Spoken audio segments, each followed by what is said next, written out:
জোটের যারা দল রয়েছেন বা এই জোটে আরো অনেক দল আসতে পারে, আমরা পরবর্তীতে তাদের সাথে একটা সমন্বয় করব। এই মুহূর্তে আমরা বলতে পারতেছি না, আমরা ভালো প্রার্থী দেখে আসলে এই বিষয়টা সমন্বয় করব। এটা কোনো নির্ধারিত সংখ্যায় আবদ্ধ থাকবে না। আর দ্বিতীয়টা কি বলেছিলেন? প্রথমটা জোটের, আচ্ছা, আমরা প্রথমত যখন আমরা দেখলাম যে আমাদের নমিনেশন প্রক্রিয়া চালু করার পরে 1600 মানুষ যখন এই আমাদের নমিনেশন ফর্ম কিনেছেন এবং সারা দেশে অভূতপূর্ব সাড়া পড়েছে, আমাদের কাছে তখন মনে হয়েছে যে মানুষের এই ভালোবাসাকে আমরা উপেক্ষা করতে পারি না। আমাদের নমিনেশন ফর্ম অনেকেই কিনেছেন যারা নির্বাচনে আসলে অংশগ্রহণ করবেন না, বিদেশে থাকেন অথবা দেশে কোনো একটা পেশায় আছেন। তারা আমাদের দলকে ভালোবেসে আমাদের দলকে ডোনেট করার একটা সুযোগ পেয়ে তারা এই নমিনেশন ফর্ম কিনেছে। এবং এই ভালোবাসাটা, এই সহযোগিতা, সমর্থনটা তারা এই কারণেই করতে যাচ্ছেন যাতে আমরা আমাদের রাজনীতি নিয়ে, আমাদের লক্ষ্য নিয়ে আমরা এককভাবে দাঁড়াই। ফলে আমাদের কাছে মনে হয়েছে মানুষের এই ভালোবাসাকে উপেক্ষা করে আমরা অন্য কোনো দলের সাথে যদি যাই, আমরা কম্প্রোমাইজ হিসেবে বিবেচিত হব। আমরা সেই সমঝোতার রাজনীতি করতে চাই না। আমরা চাই যে আমাদের রাজনৈতিক লক্ষ্য, আদর্শ নিয়ে আমরা এককভাবে দাঁড়াবো। নির্বাচনের ফলাফল যাই আসুক, আমরা জনগণের কাছে পৌঁছাবো। দ্বিতীয় আরেকটি বিষয় হচ্ছে, রাজনৈতিক আদর্শ এবং লক্ষ্যের জায়গা থেকে তো আমরা আলাদা।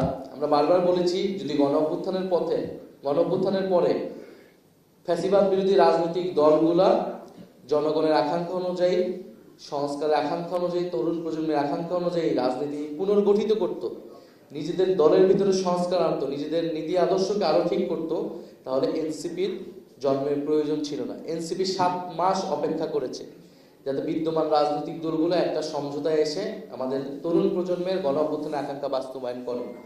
যেহেতু তারা সেটা করে নাই, যেহেতু তারা নিজেদের দলাদলি অন্তর্কন্দলে ব্যস্ত ছিল, নিজেদের দলীয় এজেন্ডায় কে প্রাধান্য করে তুলেছে, ফলে কিন্তু এনসিপির জন্ম হয়েছে।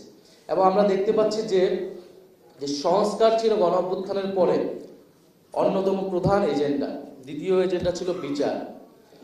ফলে এই যে সংস্কার এবং এই যে সামনে যে একটা গণভোট হবে এবং গণভোটে যে সংস্কার প্রক্রিয়া বাস্তবায়ন হবে, এই আলাপটাই কোনো রাজনৈতিক দল করছে না। অর্থাৎ সংস্কারের পক্ষে কিন্তু কেউ ক্যাম্পেইন করছে না। সবাই তার নিজের দলের যার যে এজেন্ডা, সেই এজেন্ডাকে নিয়ে ক্যাম্পেইন করতেছে বা সেটাকে তুলে ধরতেছে। অর্থাৎ পুরনো এই গণ অভ্যুত্থান না হলেও বিএনপি যেই বক্তব্য দিত, জামাত যেই জিনিস নিয়ে কথা বলতো, মানুষের কাছে ভোট চাইতো, তারা সেই একই প্রক্রিয়াতেই কিন্তু কাজ করতেছে। তাহলে গণ অভ্যুত্থানের পরের পরিবর্তনটা কোথায় হলো? কিন্তু পরিবর্তন তো হয়েছে সরকারের জায়গা থেকে, আমাদের জায়গা থেকে। ঐক্যমত কমিশন আমরা তো চেষ্টা করেছি, সম্পূর্ণ সফল হয়নি, কিছু তো আমাদের অর্জন হয়েছে। তাহলে এই অর্জনগুলোই তো আমার গণভোটে বাস্তবায়ন হবে। তাহলে এই গণভোটের পক্ষে কথা বলবে কে? এই গণভোটের পক্ষে কথা বলতে হলে, সংস্কারের পক্ষে কথা বলতে হলে আমাদেরকে এককভাবে দাঁড়াতে হবে এবং যারা সংস্কারের পক্ষে যেই দলগুলো রয়েছে তাদেরকে ঐক্যবদ্ধ হতে হবে।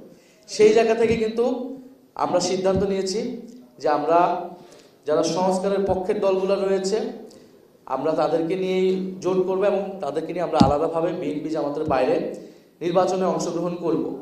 এবং এবারের নির্বাচন শুধুমাত্র ক্ষমতা পরিবর্তনের নির্বাচন না, এবারের নির্বাচনটা গণভোট। এটা যাতে আমরা কেউ ভুলে না যাই।